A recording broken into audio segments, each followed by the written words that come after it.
Mark Carney was just elected to be the new Prime Minister of Canada. Well, he was already sitting Prime Minister, but now he's been officially elected, and I'm really excited about it. I voted for him, so yeah. I voted for him from London, England, because that's where I live. And ultimately, I think a lot of Canadians are very happy that he won, particularly because of the rhetoric by Trump over the last few months. You know, calling us the 51st state repeatedly, calling our Prime Minister governor, the unwarranted tariffs. So it is really because of Trump that Carney was able to gain so much popularity in such a short window of time. Because a few months ago, it was not looking very good for the Liberals. The gains that they made just in a few short months was incredible. And yes, Carney is the best for Canada at the moment, specifically when it comes to Trump, when it comes to the tariffs, when it comes to the threats from Trump. Carney is the strength we need leading our country. President Trump is trying to break us so that America can own us. That will never ever happen. But I just want to delve into something else that Canadians are worried about, and that not even just Canadians, the whole world, well, the West is worried about, because we're all going through the same thing. And I feel like I have a very unique perspective on this because I do live in the UK. And a lot of the times we look at what's happening in our country in a vacuum. And that's just not productive because it doesn't allow us to see the bigger picture, which shows that everything is connected. Canada is not suffering a cost of living crisis on its own. The UK is also suffering one, as well as the US and many other countries in the Western world, or the developed world rather. So when we're talking about the cost of living and what Carney can do to help the cost of living, I really don't have much hope that he can do much of anything. Not to say that Poilievre would have been better, because he wouldn't have been. He would have been much worse. We need to go back to the Second World War to understand why this is the case.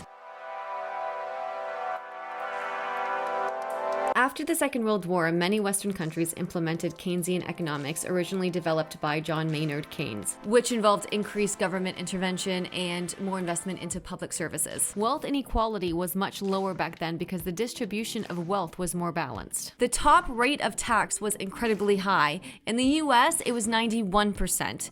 In the UK, it was 90%. In Canada, it was about 80%. But those taxes were introduced to pay off war debt and to fund social services. This was the foundation of the welfare state, which helped create the NHS in the UK, and it also led to the creation of the Canada Health Act of 1984, essentially making healthcare a human right. All of this changed with the adoption of neoliberalism in the early 1980s. You had Ronald Reagan in the US, Margaret Thatcher in the UK, and Brian Mulroney in Canada. All three of them adopted neoliberal policies, meaning smaller governments and more power and control over to the markets, increased privatization, decrease in public services. Now, it was a slower burn in Canada than in the UK and the US. Thatcher and Reagan gutted public services like crazy. Margaret Thatcher privatized the railways, energy, she sold off socialized housing. Reagan did similar things in the US as well, but ultimately they cut taxes for the super wealthy. I feel like now is a really good time to remind everybody that trickle-down economics doesn't work.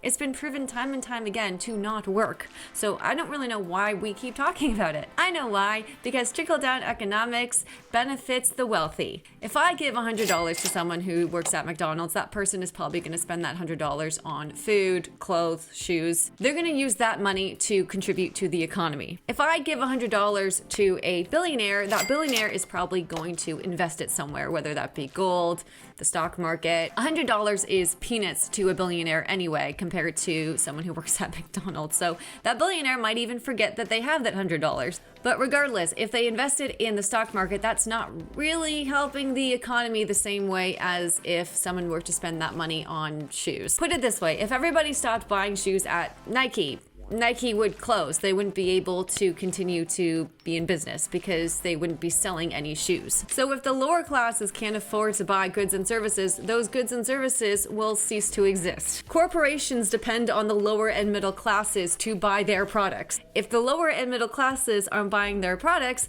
those corporations cannot make money. Now, when I said it was a slower burn in Canada, I meant it was a slower burn. Unlike Thatcher and Reagan, the shift to neoliberalism in Canada was more gradual. It started with Brian Mulroney and then continued with Jean Chrétien, who cut public services in order to tackle the deficit. And then it went even further with Stephen Harper, who implemented corporation tax cuts. And because of that, the super wealthy have been able to increase their wealth, while the middle and lower classes have been getting poor, because in order for the wealthy to get richer, the middle and lower classes need to get poorer. But what about Trudeau? What about the lost 10 years of the Liberal government? I can hear the Conservatives complaining now, because that's all they complain about, the lost 10 years of the Liberal government. Trudeau is not the reason why you can't afford a home. By the time Trudeau became Prime Minister, neoliberalism had already clutched its claws into Canadian government, especially after the Harper government, who really enforced these neoliberal policies. Did Trudeau help? No, he didn't. He continued neoliberal policies despite the fact that he put socialist policies in place, like expanding the child benefit. Trudeau didn't do enough to reverse neoliberalism while he was in office, essentially. And it didn't help that there was a major pandemic during the time he was in office, a pandemic which increased the wealth gap substantially. The stock market collapse during the COVID pandemic was a huge transfer of wealth. So the COVID pandemic basically fast-tracked the end results of neoliberalism. It put more money into the pockets of the wealthy, as well as it made the middle and lower classes poor. However, the relief funding that Trudeau gave Canadians was some of the most generous in the whole world. Canadians did much better than in other countries. Again, we tend to look at our country in a vacuum. The pandemic was global, so other countries were affected as well. Many countries in the West are suffering at the hands of neoliberalism. So when I say that Mark Carney won't be able to fix the cost of living crisis in Canada, I mean that unless he implements dramatic measures to create wealth equality, he won't be able to fix the cost of living crisis in Canada, because the wealthy will continue to get richer. And when it comes to the cost of living crisis, he wants to build more homes, which is great in theory, but what will probably happen if he builds these homes is they will be bought up by the wealthy, corporations, wealthy investors who will buy them to make a profit. Canada needs the same thing that the UK needs: social housing designated as affordable housing for people to be able to live in, not for wealthy investors to buy up to make a profit and manipulate the market. There also needs to be a severe overhaul in tax avoidance laws. The Conference Board of Canada estimates tax evasion and avoidance cost the federal government $8.9 billion to $47.8 billion every year. Tax avoidance and tax loopholes mainly benefit the wealthy. So while the right-wing media has been blaming immigrants for the cost of living crisis, it's actually the wealthy who are the reason that people can't afford to live. And it's happening not just in Canada, it's happening in the US, in the UK, and many countries throughout the Western world. We have gotten so far into neoliberalism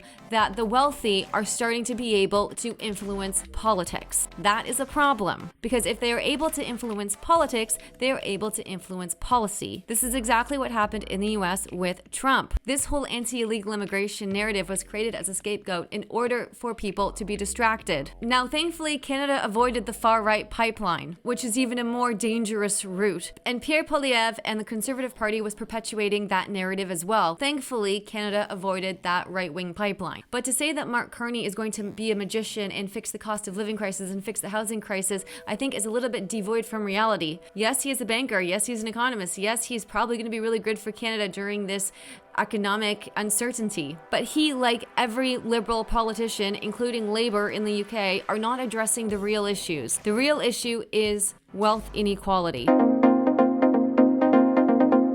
The wealthy have successfully convinced the working class that tax is the enemy. Tax is not the enemy. Tax is paid to pay for public services. The happiest countries in the world pay the most tax. Denmark and Finland have the highest tax rates in the world, and yet they're also the happiest countries in the world because their taxes pay for their public services. There's a misconception that tax is higher in Canada than the US, when in actuality, tax is only really higher in Canada for really wealthy people. When you account for public services like healthcare, generally the middle and lower classes pay less tax in Canada than in the US. Ultimately, I don't have much hope that Mark Carney is going to lift the financial burden off of Canadians. Just like the Labour government in the UK has not lifted the burden of the financial crisis off of Brits. What really will lift the burden of the financial crisis is creating wealth equality. And neither Mark Carney or the Labour government in the UK have concrete plans to do that.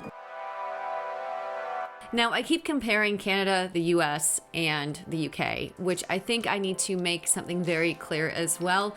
In Canada and the US, unlike the UK, we have states and provinces. So our states and provinces also have a say in our economy. Mark Carney will only be able to do so much at the federal level. A lot of the responsibility falls on the provinces. I'm from Ontario, and Doug Ford has been cutting social services. He's the reason why our healthcare system is on its knees. The federal government isn't responsible for managing healthcare, but generally conservatives care more about big business and smaller government compared to liberals. So everything I've said about neoliberalism under the Liberal Party would have been much worse under conservatives, because conservatives care about protecting big business and the wealthy. But again, out of the two options, Pierre Poilievre and Mark Carney is definitely the best to grapple with the situation south of the border. He was the best option to deal with Trump. So I'm happy that he won. I just don't want Canadians to have false expectations of him. There needs to be other solutions that force systems in place to be able to create wealth equality. If we can't do that, then things will just get worse.